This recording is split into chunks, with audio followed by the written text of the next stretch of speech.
Hello friends, இன்னைக்கு சிறுகடிக்க ஆசையில் நம்ம மீனா முத்துக்கிட்ட அந்த டெரர் லேடியை பற்றி பேசிகிட்டு இருக்காங்க. அப்போ முத்து சொல்கிறாரு, இப்போ தானே நீ பிஸ்னஸ் ஸ்டார்ட் பண்ணியிருக்க, இதுக்கப்புறமேட்டு தான் உனக்கு தெரியும் பாரு, இந்த மாதிரி நிறைய விஷயங்கள் நடக்க தான் செய்யும் அப்படின்ற மாதிரி சொல்கிறாங்க. அதுக்கு மீனா சொல்கிறாங்க, அது சரிதாங்க, ஆனால் நம்ம மிரட்டுற மாதிரியே பேசுகிறாங்க அப்படின்ற மாதிரி சொல்கிறாங்க. இதெல்லாம் ஃபேஸ் பண்ணி தான் மீனா பிஸ்னஸில் முன்னுக்கு வர முடியும் அப்படின்ற மாதிரி முத்து பேசுகிறாரு. அப்போ மீனாவும் சரிங்க அப்படின்ற மாதிரி சொல்கிறாங்க. அதுக்கப்புறம் என்ன, எல்லாருமே வந்து அந்த புதுசாக வாங்கினாங்கள மனோஜ் வில்லா, அந்த இடத்துக்கு போகலான்னு சொல்லிட்டு ரெடி ஆகிட்டு இருக்காங்க.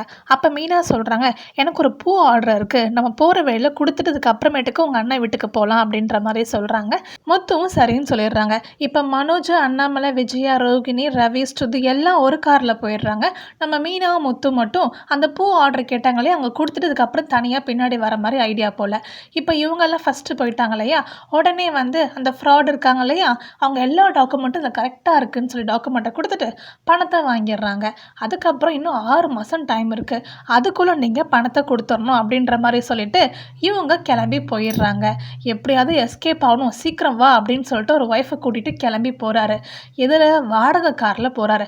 கரெக்டாக ஆப்போசிட்டில் நம்ம மீனா முத்து வந்துடுறாங்க. இந்த ஃப்ராடுக்காரங்க போயிட்டுருக்காங்க இல்லையா, அந்த காரோட டிரைவர் என்ன பண்ணிடுறாருன்னா லேசாக வந்து போய் இடிக்கிற மாதிரி போயிடுறாரு. முத்துக்கு கோவம் வந்துடுது.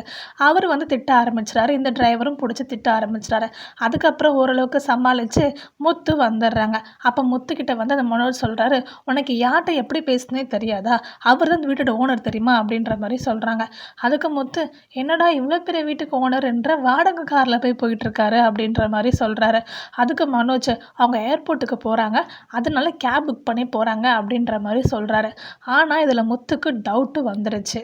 உடனே முத்து வந்து அண்ணாமலை கிட்ட சொல்கிறாங்க, இல்லைப்பா எனக்கு ஏதோ சந்தேகமாக இருக்குது அப்படின்ற மாதிரி. அதுக்கு அண்ணாமலை வந்து, அதெல்லாம் ஒன்றும் இல்லைடா, தேவையில்லாமல் பேசாத, அப்புறம் பொறாமன்னு சொல்லுவாங்க அப்படின்ற மாதிரி சொல்லி கூட்டிகிட்டு போயிடுறாரு. அதுக்கப்புறம் எல்லாருமே வீடை ஃபுல்லாக சுற்றி பார்க்குறாங்க. விஜயாவுக்கு பூரிப்பு தாங்க முடியல. ஆரம்பத்துலேருந்தே ஆடி போகிறாங்க. அப்படியே ஆனந்த கண்ணீர்லாம் வருது. மனோஜ் இவ்வளோ பெரிய ஆளாக ஆயிட்டானே அப்படின்னு சொல்லிட்டு எல்லாருக்குமே சந்தோஷம் இருக்க தாங்க செய்யும். ஆனால் மனோஜை மட்டும் உயர்த்தி பேசிட்டு மற்றவங்களாம் மட்டமாக பேசுகிறது தப்பு தானே. அதுதான் விஜய் எப்பவும் போல் பண்ணிகிட்டு இருப்பாங்க. அதுதான் எப்பயுமே பண்ணுறாங்க. இப்போ இந்த விஷயம் எப்படி இந்த 2 டேஸில் தெரிய வந்துடும் நினைக்கிறேன். கண்டிப்பாக முத்து கண்டுபிடிச்சிட போகிறாரு.